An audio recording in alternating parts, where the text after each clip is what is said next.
Welcome to Breaking Banks Africa. I'm Matteo Rizzi. Let us take you on a journey of entrepreneurship, innovation, and vibrant ecosystems Africa has to showcase. More than 1 in 4 people will be African by 2050, this continent being already the youngest of the planet.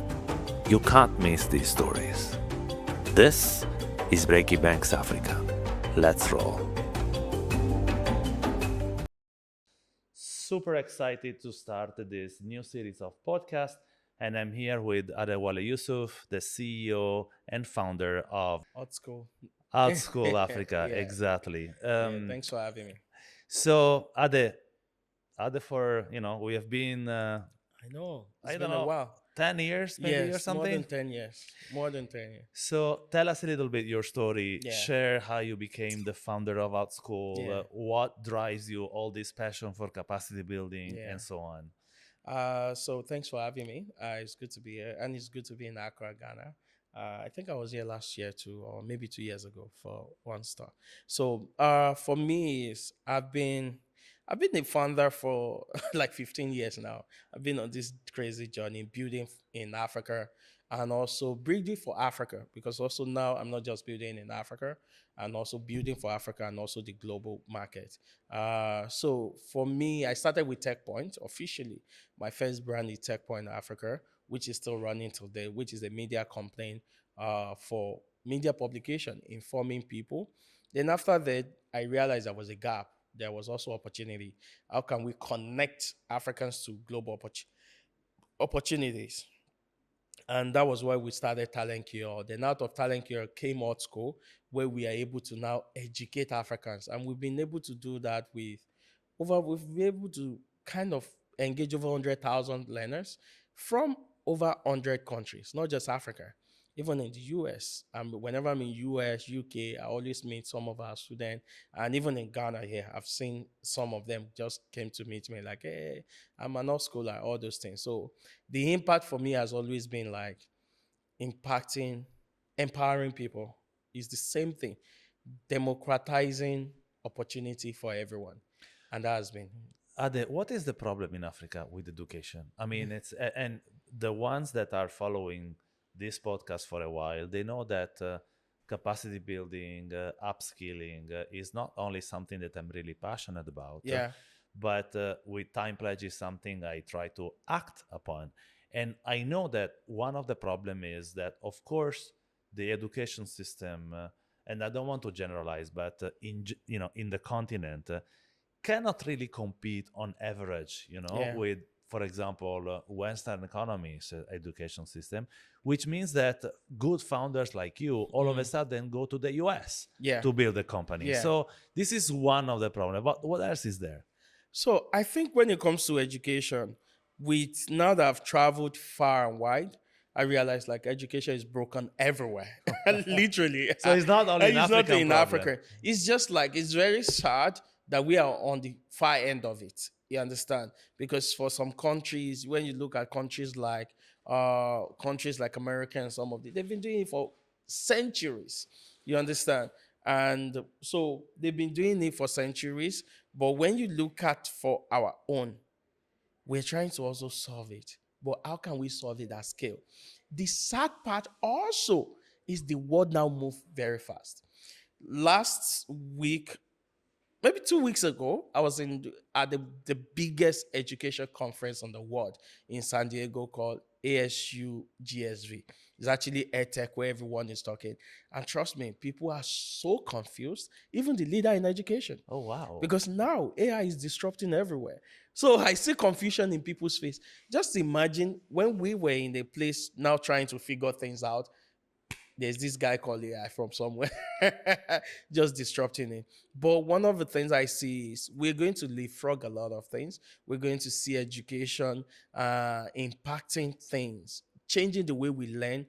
But also, the conversation I've been hearing, the most scary thing is, will people even learn going forward? Because do you need to develop your brain? Do you need to do this thing? Since ChatGPT and some of these people launched in 2022, human this thing dropped. Curiosity and also the brain power really dropped. because now you just go type stuff, creativity, email you need to send to your colleague, you need to send to someone. You just drag the first part of it and you give the prompt and it generates it.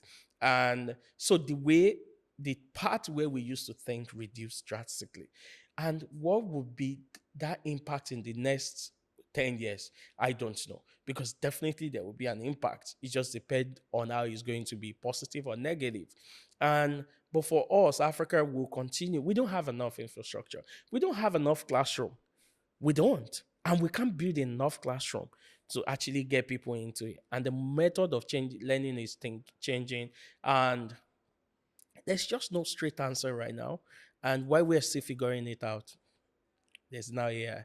I mean, I look at professor. I myself, I built agent, and I started training the agent, and I realized, like, wait a minute, this agent can be super powerful than a professor in Harvard. But actually, I don't know if you agree, but when you think of the impact of the AI, it's Yeah. almost like now we used to teach how to code, and now we are probably going to teach how to uncode or to not code. Yeah. Which is at the same time an opportunity and a threat. Yeah. So it's a threat because it makes obsolete the whole education system. But there's an opportunity because if you probably learning how to manage wisely a no code AI based infrastructure is much faster Yeah. than, I have a doctorate in computer science. It took 5 years and sweat and tears. Yeah. Back in the days, I started with no email. So that Yeah. was a long time ago. Yeah. But, the things I could build today by learning how to no code, it would be 10 times more powerful. So Absolutely. what do you think? Is more of a threat or an opportunity? I think it's both, but it's not a threat, to be honest. And see, all this code, every one of us we are talking about, all the jobs we are trying to protect, they came like 20, 25 years ago, 30 years ago. Because when you look at some of the companies that make it famous, Google and some of these things, they're not that, they're not 100 years old. So it's the way of life that need to change. And when you also look at it, industrial revolution, this is another industrial revolution after digital. The digital was just the existing infrastructure it was able to build on. And it always changes. And that's one of the things we need to get used to. One thing that is constant is change. It would still keep changing. And for me, it's just scary, like it's going to take job and also it's going to impact our life. Nothing is safe. That's one thing I'm sure. No matter what you do that you think is physical, it's not safe. But it's going to make it better. You understand? We were using typewriter before.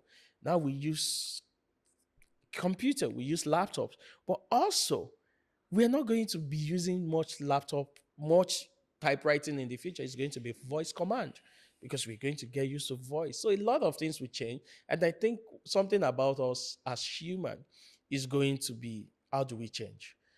How do we change is the most important thing. And also for me now, I say personally, I drive a self-driving car. And before you would think a driver should be driving. Well, now the car drives itself. I don't get to drive. And I get to think like, wait, the future maybe, and it's comfortable because those time I own it. You understand? I will be in the car.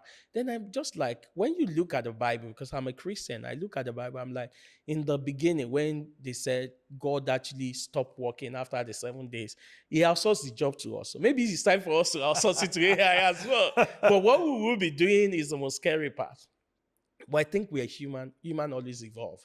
We've been doing this for a long time. There was a time where it was the steel. There was a time it was rail factory and some of those things. Now some of the job we are doing are being automated. What is next? And any job you can do in front of the laptop, AI can do it. So tell me something. You're based in Austin, Yes, Austin, but you Texas. do a lot, of commuting between Austin and San Francisco, of course. Yeah. How did you end up there, and how's it working and living in the U.S.? I mean, don't you, that aren't your roots, calling somehow?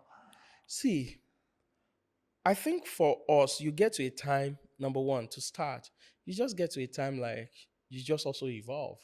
I've built across Africa, I've moved around.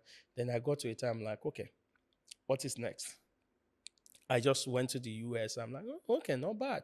And San Francisco is scary. I You go need to every give me quarter. a lot of money to live in San Francisco, to be I honest. know, I know. I don't think I will live there as well. No, I don't think I will live there. I said before I leave there, I have to be making minimum of $20 million a year to be, because I need to buy somewhere, a very nice place inside San Francisco downtown. But San Francisco is scary. But the reason I go every quarter is simple. People are always disrupting that place. There's now, before, it used to be unicorn. Oh, a company that is $1 billion. Now, investors just look at, can you be 10 billion? Can you be 1 trillion? Because OpenAI and Anthropic, they're just 1 trillion company in 5 years. So now the standard is getting too high. The last time I was there in December, I spent 2 weeks or maybe a week. I spent time there and everyone was talking about agentic. Then I was there in April again, and people have moved on from agentic because there was major breakthrough with OpenClaw, and now anyone can build agents, Yes. all those things. So people move on, and that's why I go there.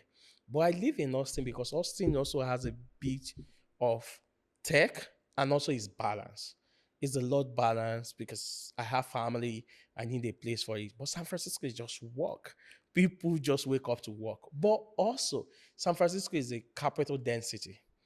There are more capital there in San Francisco looking for money, especially now that you do AI, any AI thing. Because some people that are missed out of Anthropic and OpenAI, they want their own Anthropic and OpenAI. And you see companies just coming from nowhere. They're now billions. Tell me something, Adi. As an African living in the US, Yeah.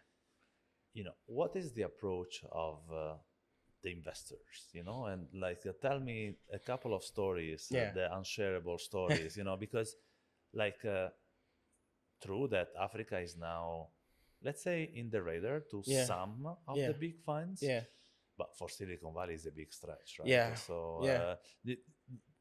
how are the conversations there?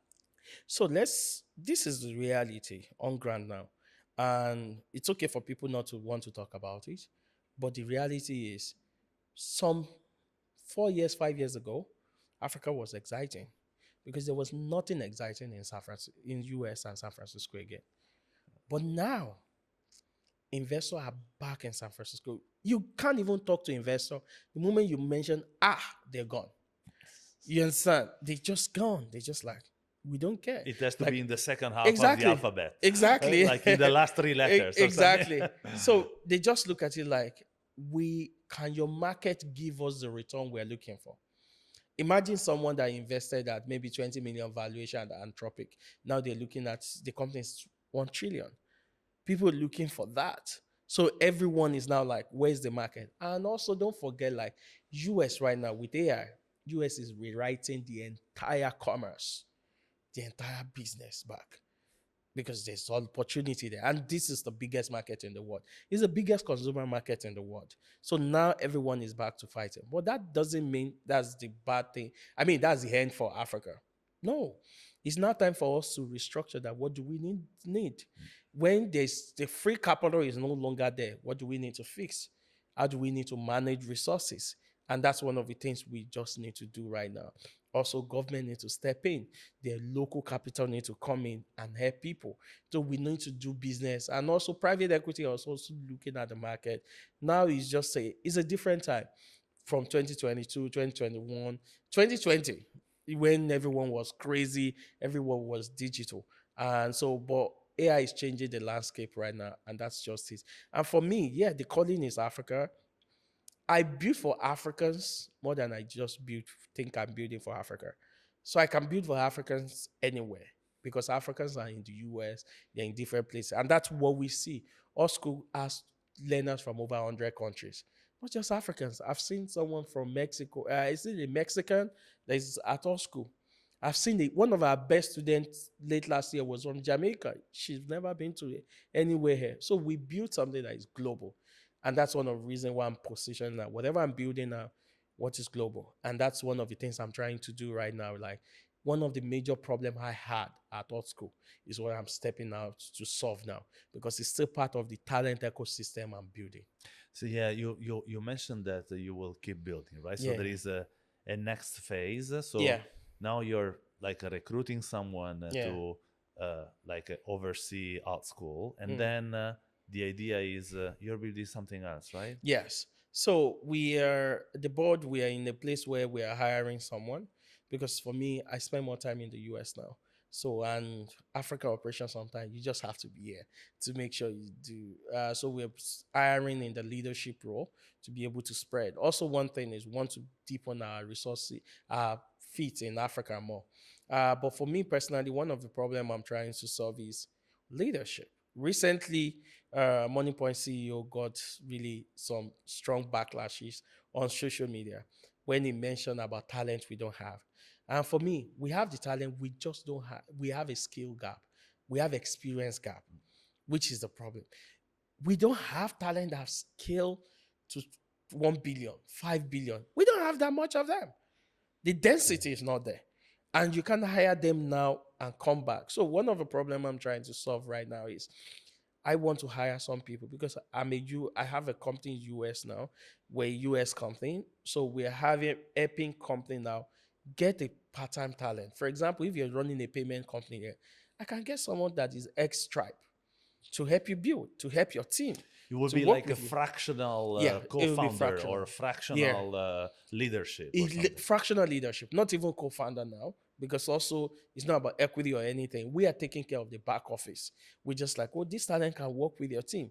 And the impact is huge because there was a time we were doing some revenue. The moment we were not in $1 million revenue, it was just difficult the type of talent you can get at that scale. You understand? Because you need to go to the next level. But Book and 5x. tell me something. Do you think that an African company will be able to afford even part-time someone at the price of I don't know, a CTO in the US because they are expensive, right? Yeah, you don't need a CTO type of company there. It's fractional company. It's like, and also it's part time. You can actually afford some of these people because they will still have their full time job. You understand? And the time also helps a lot. We've been doing for a very long time. We've been shipping talent to US, work with this thing, but now we need to fix our home too, and we need experience. Someone at Amazon understand how to scale business, e-commerce than someone here because they've done it. And do So you think? And do you also think that the reason why someone would do that is, of course, for the money, but also part of it, you think, for like impact, for sort of give back? And it's a true question. I'm not. yeah, absolutely. See, sometimes people always look at impact and some of those things. People always want to start with that conversation when they don't want to pay. No, let's do for money first. Of course. You understand? Because with that, your pool will be limiting. You won't be able to get the right team. No, we want to help you get the right team. And that's why we're not every company we work with. We need to work with company that is doing $2 million upward in revenue. You understand? Because also, before these people bring changes to your organization, it's going to take the next 6 months. So, or next 3 months. Can you pay them for that amount? Can you pay them for that long? And also, don't forget that these people will also help you generate revenue.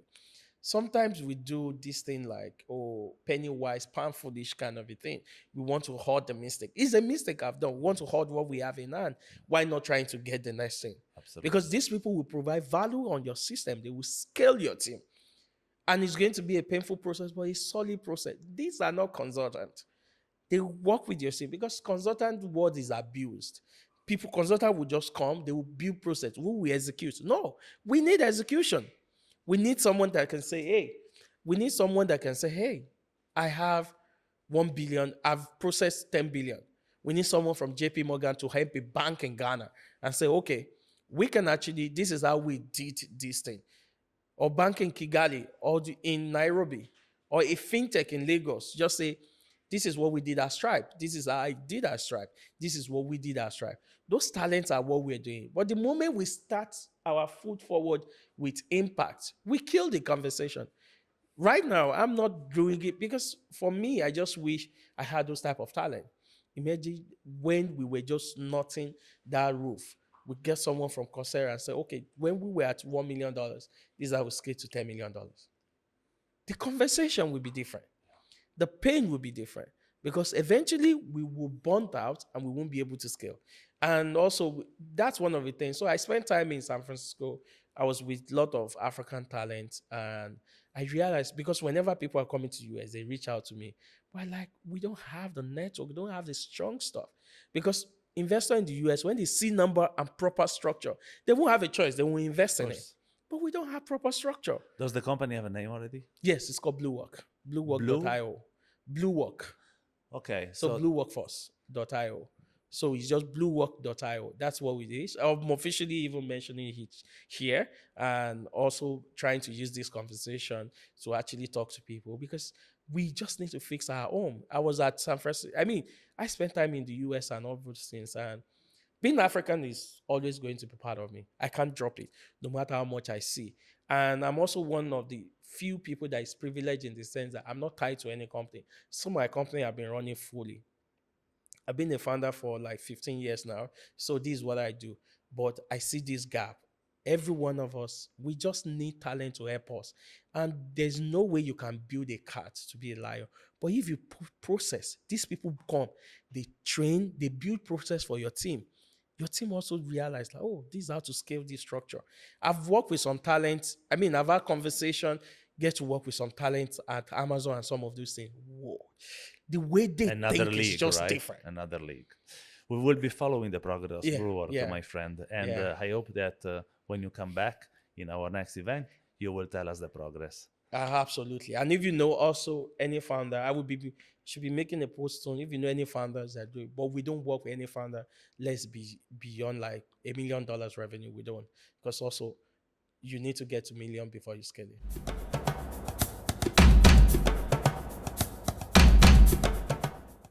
I'm here with my friend Rosy Fynn, country director in Nigeria for the Mastercard Foundation. Rosy, welcome to the show. Thank you so much. Super excited to be here. Okay, let's start by the usual, where do you come from? And I know this might be one of the few podcasts you have done, but it's certainly not the first time that you get interviewed. So, I think that we are, we can sort of winging it, right? I have a background in marketing, so I have done many interviews, but it is my first podcast. No, I cannot Exactly. believe. So I'm actually quite excited about it. Amazing. So Amazing. absolutely looking forward to this one. Perfect. So every podcast, at least in my shop, starts with sort of a personal journey. Okay. How did you get here? Not here into this chair, but at the Mastercard Foundation. At the Mastercard Foundation, it's quite an interesting journey. My career back on the continent actually started in telecoms. Okay. So all of this discussions we're having over the last few days around fintech, it's very, very, very close to home. I moved back to Ghana in 2009 and I worked with Tigo back then. And from that point on, worked with a number of different telecoms companies. And in about 2017, I actually took part in a fellowship called the 2-2 Fellowship, Okay. which is actually set up by Desmond Tutu, and he's the patron of that. And I started to question, my life and what I wanted to do with it. And the development world seemed to be the next best step for me. I'm a big advocate for STEM. I have a background in telecoms technology.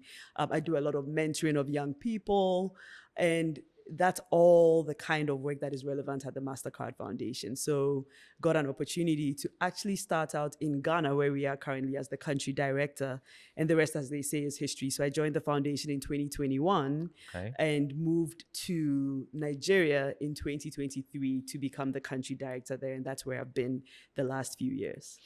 And here is where like stars align, because as many of our listeners would know, I am a super fan and advocate for capacity building, especially in Africa, with Time Pledge, which is also a name that circulated a lot in my podcast. And I want to talk about it. So when we talk about capacity building, it has different meaning to different people, right? For some is let's educate the masses to like a small incremental digital skills. For some other means financial inclusion. For some others means, let's get the entrepreneurs to build the next unicorn. What's your take? What passionates you the most, and you can pick the hat you talk with, so it's here is we're pretty chilled. So Yeah. No, for this question in particular, I think the work we're doing at the foundation is absolutely relevant. And you may have heard about a Young Africa Work strategy.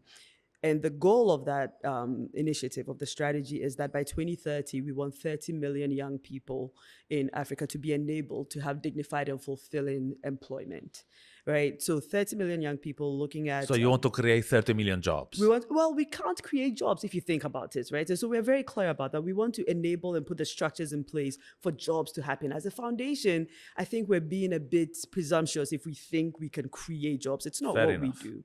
But we facilitate and make sure that the foundation is there for young people to be able to access jobs. And we're very clear about the types of jobs, and we call it dignified and fulfilling.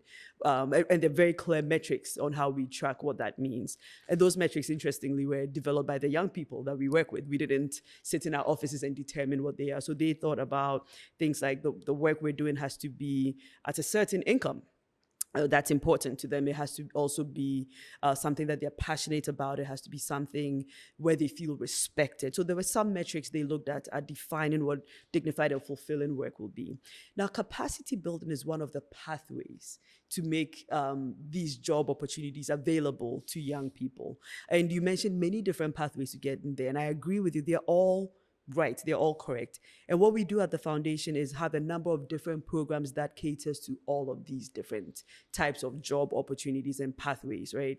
So we could have a program that is in the northern part of Nigeria, which is with rural women in the agriculture field, right? And we're helping them with production and giving them inputs and telling them about good agricultural practices, and that's the capacity building you're giving them.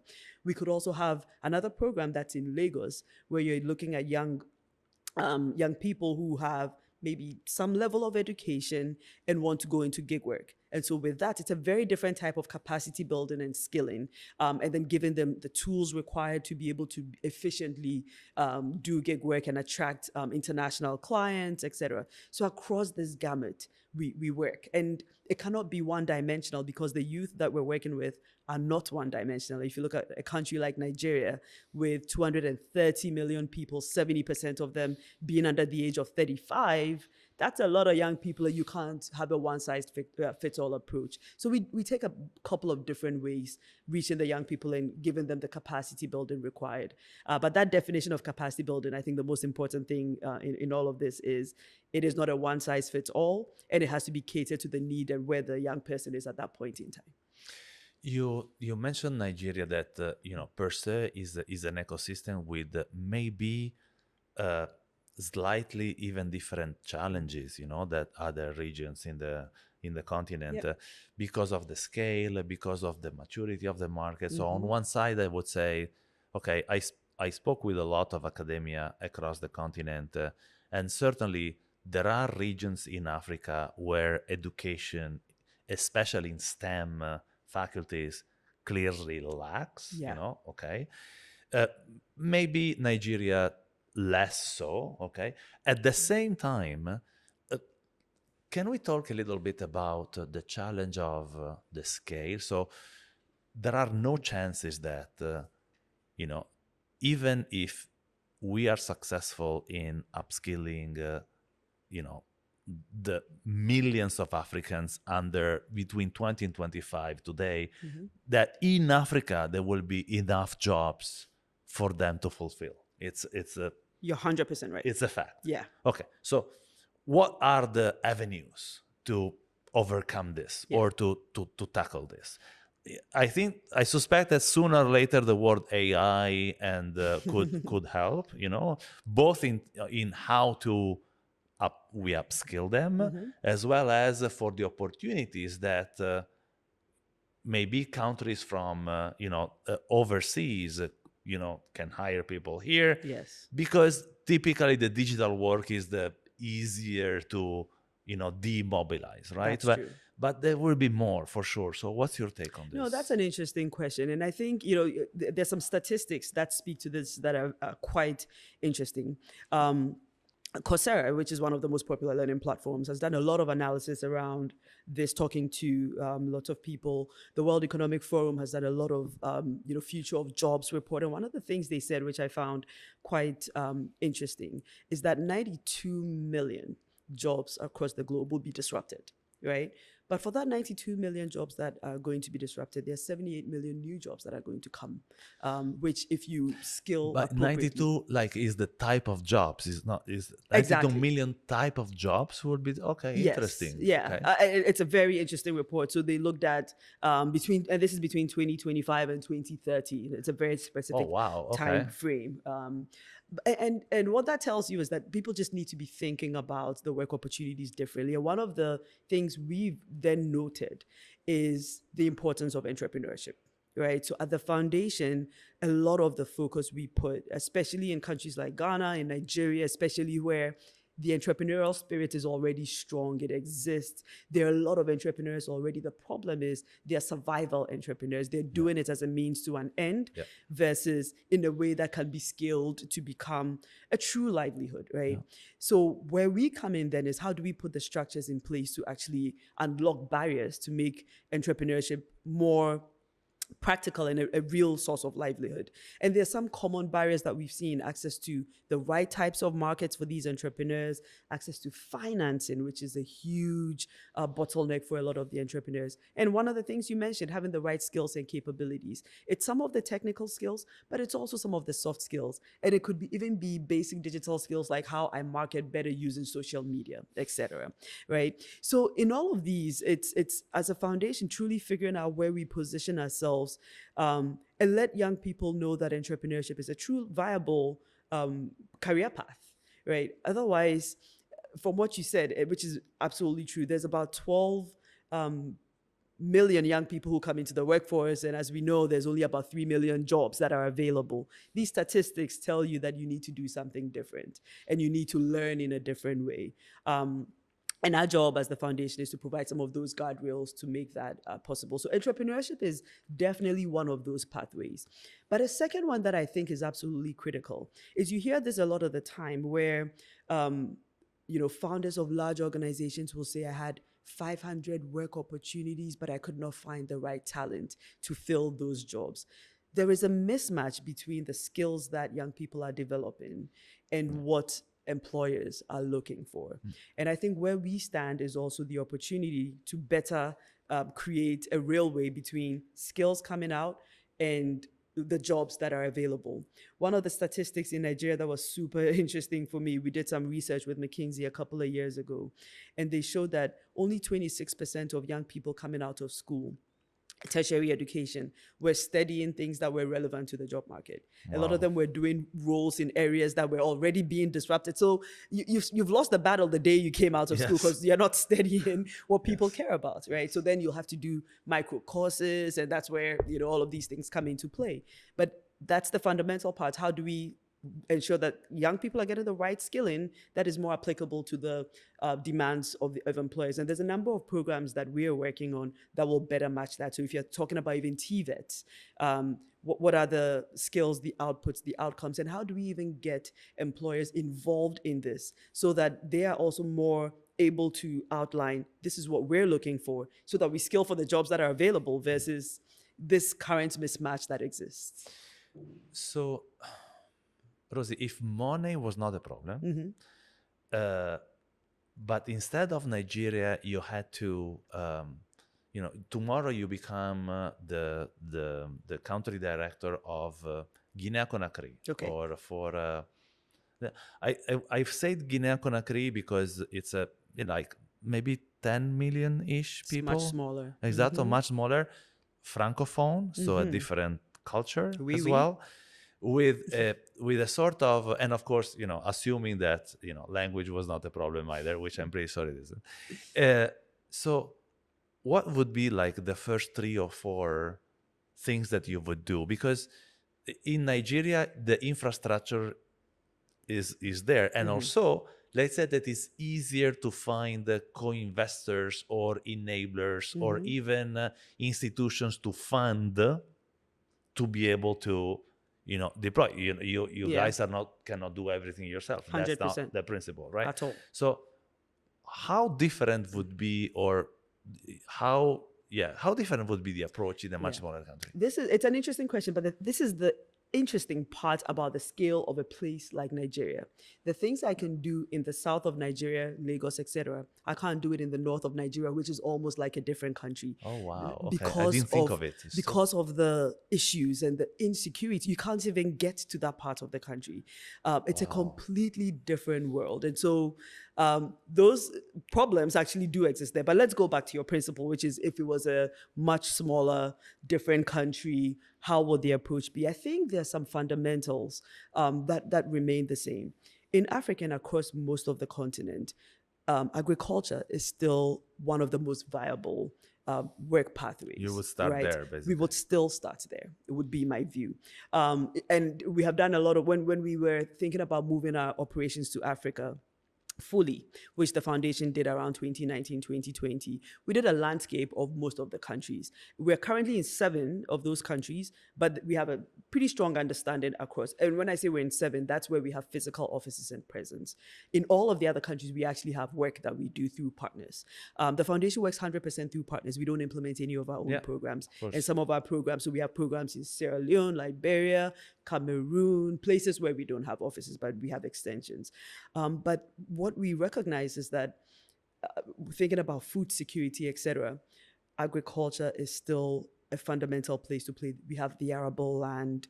The infrastructure makes it difficult. So that's where we work with government, private sector to see how you can unlock those barriers. When you start to think about other aspects such as digital being an enabler to work opportunities, that's where that infrastructure piece becomes even more critical. What's the status of telecoms companies? What's the penetration of internet, smartphones, data, etc.? And so you might be able to do certain digital-oriented programs in pockets of the country. And again, that's the same as in Nigeria. The digital programs that I do in Lagos, in Enugu, etc., I cannot do in certain parts of the north because the young person there, the young woman there, uses her brother or her uncle's phone, doesn't have her own digital device, etc. But yeah, I think in a nutshell, Agric becomes that first play for us, and it unlocks a lot of opportunities. And when you think about Agric, across the entire value chain, primary production has a role to play, but where young people get excited is in the agro-processing and a little higher up. And there's the ways of doing that is actually quite simple with small machinery, small mechanization tools. It doesn't need to be a huge factory to do that kind of processing. So in a place like Guinea-Conakry, you could still play across the entire agri value chain and be able to actually enable quite a number of job opportunities. Interesting. And I'm surprised that you did not mention I would start from the academia. and I trust 300% that your answer is the correct one or is the smarter one.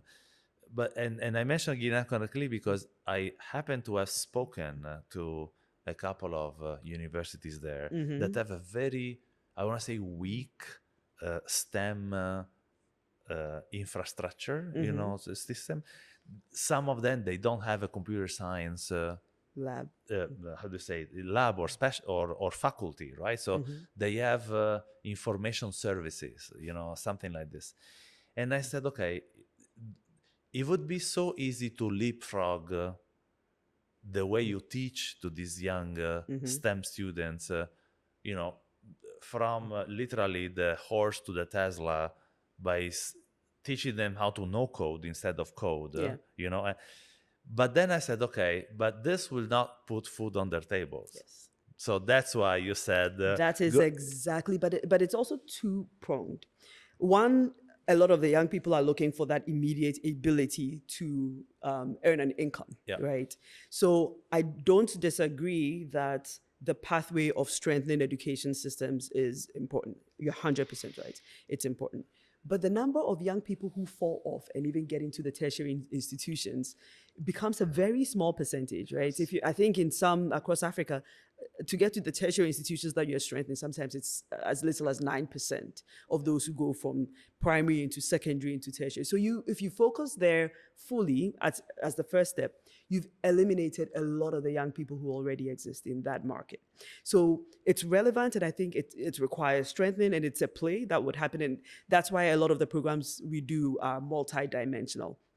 But if, based on your question, which is where is the one place I would start? Yeah, the one. Yeah, sure, it would sure. be where would I be able to get young people into employment, hopefully get them to be able to hire other young people and start, to show economic transformation and systemic change that way. But yes, I fully agree with you. Education becomes another very important play, and building the markets, doing those interconnectedness. I think those are key. But getting people into work will be the first step. Rosy, you made me think that I was trying when I was, we have this program that focuses on in frontiers market in Africa, the 1% of the STEM students, right? Try to make them the next generation of entrepreneurs or connecting them with startups and so forth. But the one number I was trying to sort of extrapolate from research that is actually not super accurate in Africa, at least, I think that in 2023, the number of university students in Africa was lower than 20 million. Is that even possible? 20 million, only 20 million students per year in STEM faculties in Africa? That seems really... But at the same time, think of it. Makerere University, one of the largest in Africa, 26,000 students. So it's not impossible that we have only 30 million per year. But 30 million per year, I mean, you should have 30 million university students in Nigeria. Alone. Right? Right? Not, so if you look at the population of young people there. Exactly. So, and it doesn't mean that the system is broken, of course. It seems that the access to the system is too challenging because, even public university, even Makerere is not free. It doesn't cost a lot. But it will still eliminate a certain group of people. Exactly. So that is something that, and of course the answer is not getting funny. Maybe we can wrap this up, this conversation up with I want to say the sustainability aspect of it, right? So donor money gets that far only, right? And very often. This is also true, by the way, for some of the African startups. I call them the Olympic Games of startup challenges, right? Because a lot of entrepreneurs, they just go from one challenge to the other. The price is 5K. With 5K, they live another 12 months until the next challenge. 5K. Exactly. And the Olympic Games of it. And even if it's 3K, that's okay because they participated to 15 challenges per year, and some of them, gets onboarded. You agree that self-sustainability should be the goal of each one of these projects. Yes. But when it comes to capacity building, it's a bit harder to measure, right? Because but what's your take? I mean, you are on the privilege. I always say that we're on the right side of the money because you're the one who... Given it. Exactly. So, but when you are one of your partners, some of your partners, maybe too, they are doing the Olympic Games of donors' money, right? Because they are trying to get... And I don't think that self-sustainability is actually pursued enough. It's a fair point. A couple of things. I remember in going to some of these pitches that we facilitate, and seeing the same participants from one to the next. And I would sit there and scratch my head. And so the one who's the best at writing that application will get from one pitch to the next, and then a whole bunch of other young people are eliminated or alienated. And interestingly, we did a program with the UNDP to solve just that, where we looked at atypical actors, so people who are not even aware that catalytic funding existed in rural communities, persons with disabilities, young women, and we went into those with community actors to find out who is doing something innovative, new, interesting that we can support. And we have found so many amazing ideas. There was a young woman who was lighting bulbs in her house with urine, right? And it's just been incredible to see the kind of talent that exists who will never make it to these stages. And it's a part of our job to go and pursue that, not just, sit where we are and wait for the young people who know how to And you're among the really few who are doing this, right? This was one specific program, and it's actually gone quite well, and we're going to expand it across a number of different countries. So I'm excited to see where that goes. The other thing you mentioned was around the difficulty in accessing education. And that's why our Scholars Program exists. And our goal there is that by 2030, we would have been able to get 100,000 young people fully funded through tertiary institutions. I think we are somewhere around 30,000 that we fund. And these are full scholarships. Across Africa. It's across a number of, Makerere University being one of them, Ashesi University in Ghana being another one, Pan-Atlantic University in Nigeria. So we're across a number of African countries. There's Ethiopia, there's a university there. Quite a number of institutions. And is meritocratic? I mean, yes, 100%. So you'll apply, you'll get in, but then they will check to make sure that you have it's needs-based. So they will go to the person's house, their communities, and make sure that this is not somebody pretending not to have money, but people who really cannot afford to go to university, but have gotten into the institutions because they're smart, right? But couldn't go if there wasn't support. And we fund them 100%, clothes, laptops, devices, houses, a stipend so that they don't have to worry about food, etc. throughout the entire 4 years. That's amazing. So our Scholars Program is one of our oldest programs and something we're super proud about. But to your last point around sustainability, and I think this is where as a foundation, we are very clear that we can't do it all by ourselves, right? We have a role to play. We start these programs, work with partners, but the sustainability comes with those programs being embedded well within the communities. And that's where private sector comes in to see commercial value in what we're doing. I'll give you an example. If we're doing programs in Nigeria that are, for example, increasing the supply of poultry, teaching young people how to rear chickens, eggs, etc. Part of the sustainability there is having an organization or a company who actually can offtake from them, because now there's increased supply and it makes sense to be in that market. And we as the foundation actually showing the fact that in this community now, 100,000 young people are now rearing chickens. You can actually set up to process, and then you can now sell to the bigger retailers, because the young person won't have the opportunity to reach, some big retail store. But an intermediary who's a private sector company can come in, and that's where you start to see the value chain being filled the right way. And the role we play is facilitating that. When that happens, government sees that, there's actual increase in poultry happening. So they can now say, okay, we're going to actually support by putting policies on import of poultry that the native economy can actually grow. And that's where our conversations with government comes into play. Hey, demand has actually increased. So you can now do something about all of this imported poultry from Europe, etc., that's flooding the market. And because it's old chicken, it's so cheap that the local economy cannot compete, right? So those are some of the things that actually, working with government, working with the private sector, working within the communities to make sure that they have ownership, keep our programs sustainable beyond our funding, because we won't fund forever. Rosy, it's fascinating. Thank you so much for this conversation. And I must say that I've learned more about the Mastercard Foundation in this podcast with you that I have ever learned in the past years. And it's actually fascinating the work you're doing. And I almost want to say thank you, in the names of all the life that you upskill. Thank you very much. We're grateful and humbled to be able to have the opportunity to do this work, right? So we think it's an important service to the continent. Yeah. Thanks for listening to Breaking Banks Africa, a Provoke Media podcast in cooperation with timepledge.org. Don't forget to share us out or shout out across social media. If there is something or someone you would like to hear on our cast, let us know. See you next month on Breaking Banks Africa.